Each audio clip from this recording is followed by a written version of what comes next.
Hello fellow space engineers, today I'm gonna show you the Pontus class frigate. This is a frigate design that evolved from the Uranus class destroyer that I showed you in a previous video. It shares the same midship section, as you can see. The only difference being that the weapons module in this frigate is smaller. It only has 2 missile launching turrets. The bridge also is a bit smaller. As you can see, the bridge base is the same, but the top part of the piloting bridge is actually smaller and more like conical in shape. At the bow section, you will find that it only has 1 ring of directional thrusters, while the destroyer has 2. The frigate, being smaller, doesn't need that many thrusters. At the bow section, you will notice that it looks kind of like a modern submarine, with the torpedo tubes, although this one doesn't have the gravity torpedo launchers. It has 4 rocket launchers facing forward. Also, this bow section is pretty clean, as you can see, pretty streamlined. That's designed with the intention of actually maximizing the firing arcs of these Gatling turrets, so they can all actually cover like a sphere at the nose of the ship, making it ideal for escorting duties of larger ships. At the aft section, you will find a similar design, similar array of turrets. 4 turrets in total in the aft section, top, bottom, left and right. The left and right ones being a little wider apart because of the engine nacelles. Overall, it has a very standard frigate configuration, similar to the destroyer but smaller in size. It's also a multi-role ship. The power plant is smaller than the Uranus class because this ship is really actually quite maneuverable and is also lighter. Even it is made of heavy armor, it's quite lighter than the destroyer, so it needs less propulsion in the back. The hangar is also smaller. It houses a single smaller attack dropship that can be configured like the big one. Also, you can change the weapons that you carry. You can even add torpedoes if you want. In here, this is pretty much the same.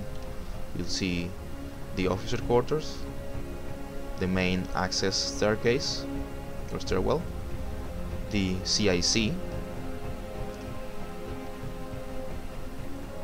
Up ahead, through this corridor, you'll find the crew quarters,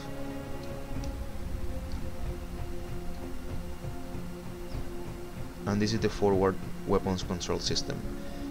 It doesn't have the manable turrets that the destroyer has, since this only has Gatling guns, which are pretty much automated. In the future, if the developers actually add the option for you to control the individual turrets, it can be done through these 2 stations. This is the front section, the very nose of the ship, and as you can see, you have conveyor tubes connecting all the way up to the rocket launchers that are on the front. Now if we go back, let's go back through the underside of the ship. We'll find the mirror weapons station, also a somewhat mirrored crew quarters, this one having the armory here. The missile control station, which is actually meant to service the 4 missile launching turrets that are outside of this portion of the ship. It has also these 2 assemblers to manufacture the missiles. This is the medical bay. It has 4 medical bays, and this is kind of like a mock-up of actual like resting cabins. Here we find also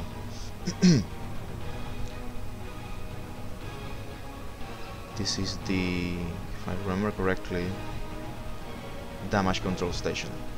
Yes, right next to the hangar for vehicles or cargo bay. And at the very aft we have the reactor compartment, a single refinery that is connected all the way to the top of the landing pad, so a small mining craft can actually drop their ore, and it is collected by a collector all the way at top. We also have inside of the engine nacelles these two auxiliary tiny reactors. Now I want to talk about a little of the purpose of this ship. It's by no means a discount version of the destroyer. The ship actually has its own purpose. Right now in the game, this ship actually handles way better in the way that is a single unit. I mean, the only separate objects attached by rotors are these two vehicle bay doors that I'm gonna open right now.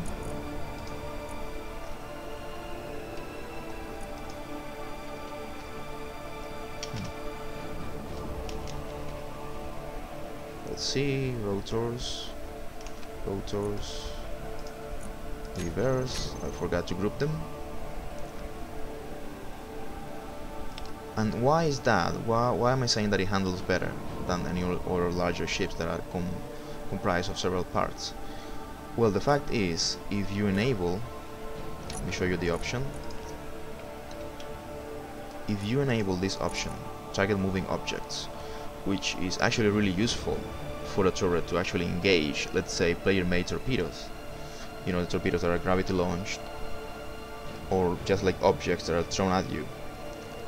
Enabling this option makes the turret able to target them. But the fact is, those turrets would actually read these moving parts as a moving object, and they will start firing at your own ship. So that is my primary concern in having such turrets with that option activated.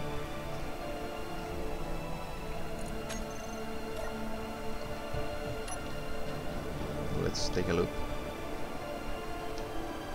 at the side portion of the ship. I am currently designing a way to add modules to this portion here. There will be weapon modules, pretty much like the one that I added to the Uranus class destroyer, and they will be interchangeable. They will be kind of like the mission packages, like mission specific packages that modern American frigates have. So basically you can add guns, missile launchers, or maybe sensor modules if you want. But right now the only concern that I have is that if I attach such module and then I enable that option, then those modules would confuse the ship with being a moving object, and they will actually try to destroy the parent ship. So I just hope that the developers actually fix that, and then I will be releasing such modules and the new updated versions of the Frigate and the Destroyer in the Steam workshop. As a final note, I want to say that I took the inspiration to make this ship mainly from two sources. The new American littoral combat ships, which are basically like halfway between a corvette and a frigate. They're meant to have engagements like closer to the shore, and also the Bisbee corvette, which its superstructure looks quite similar to this one right here. Well, I hope you have enjoyed this small tour. I hope you download the ship and actually put it to a test, and let me know in any comments that you have, both in the Steam workshop or here in YouTube. Goodbye.